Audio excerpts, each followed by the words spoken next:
সবাই হয়তো মনে করতে পারেন যে আমি পুঁই শাকের খেতে চলে এসেছি, আসলেই না। এটা হচ্ছে বারিন্দার টব, তাও আবার 10 তলার উপরে। তো অনেক দিন ধরে পুঁই শাক কাটা হয় না। এই যে অনেকগুলো পুঁই শাক হয়েছে, আর এই টবে শুধু পুঁই শাক না, এই যে বড় বড় এরকম করলাও হয়েছে। তো এরকম ছোট ছোট অনেক করলা, আমি কিন্তু এখান থেকে অনেক করলা খেয়েছি। তো একটা আপু আমার এই করলা গাছের ভিডিও দেখে বলেছিল, এটা আবার দেখানোর কি হলো।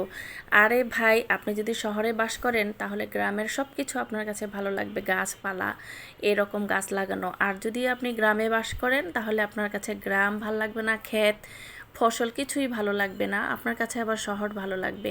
তো যাই হোক, এক পলকে আমার বারান্দার করলা ক্ষেতটাও দেখিয়ে দিলাম। তো কতগুলো পুঁই শাক আমার বারান্দা থেকে তুলেছি দেখেন।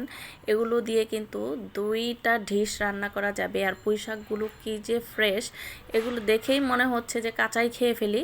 তো এইদিকে আমি রান্না বসিয়ে দিয়েছি, ঢেঁড়স ছেড়ে দিলাম, পেঁয়াজ তেলে ছেড়ে দিয়ে, এরপরে পেঁয়াজটা বেশি ভাজি নাই, ঢেঁড়সের সাথে ভাজা ভাজা হবে, সেজন্য অল্প ভেজেই ঢেঁড়স দিয়ে লবণ কাঁচামরিচ দিয়ে আমি দিয়ে দিলাম। আর হচ্ছে অন্য চুলায় ফুলকপি ভাজি করছি। ফুলকপিটা আমাদের বাড়িতে বা আমাদের বাসায় ভাজি করা হয় প্রতিদিন। এরপরে ফুলকপিটা যখন একটু পুরনো হয়ে আসবে তখন আর ফুলকপি খাওয়াই হবে না, নতুন থাকতেই প্রতিদিন ভাজি বা তরকারিতে কমই দেওয়া হয়। তো এইদিকে আমি পুঁই শাকগুলো সুন্দর করে কেটে নিয়েছি, একটা একটা করে পাতা দেখে দেখে। তো একটুখানিও ধুলার কণাও ছিল না, তারপরেও ধুয়ে নিচ্ছি, কারণ ধুয়ে খাওয়া যে কোনো জিনিস ধুয়ে খাওয়া হচ্ছে সুন্নত। আর হচ্ছে মনের খুঁতখুঁতানিরও একটা ব্যাপার আছে। খুব সুন্দর করে 2বার 3বার এইভাবে ধুয়ে নিলাম। পানি ঝরাতে দিয়ে আমি এখন এটার বাগার তৈরি করে নিচ্ছি। আমি একবারই বাগার দিয়ে দিব, যেহেতু সিদ্ধ করে পানি ফেলবো না। তো এই তো পুঁইশাকগুলো পানি ঝরিয়ে দিয়ে দিয়েছি। এই পুঁইশাকগুলো কিন্তু পরিমাণে একদম কমে যায় না, আর হচ্ছে খেতে এত ভালো লাগে, একটু মিষ্টি মিষ্টি লাগে আর আঠালো আঠালো। আর বাজার থেকে কিনে আনা পুঁইশাক কিন্তু প্রচুর পানি ওঠে আর ছাড়া ছাড়া ভাব থাকে।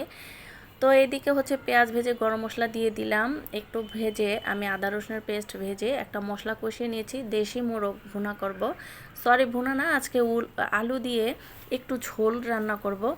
দেশি মোরগ আমাদের বাসায় ঝোল অথবা ভুনাই খাওয়া হয়, তবে একটু আলু দিয়ে ভুনা করব। তো ঢাকনা দিয়ে ঢেকে দিলাম মশলা মাখিয়ে, আর এইদিকে পুঁই শাকটা একটু উল্টে দিচ্ছে। আমি এখানে কিছু আলুও দিয়ে দিয়েছি।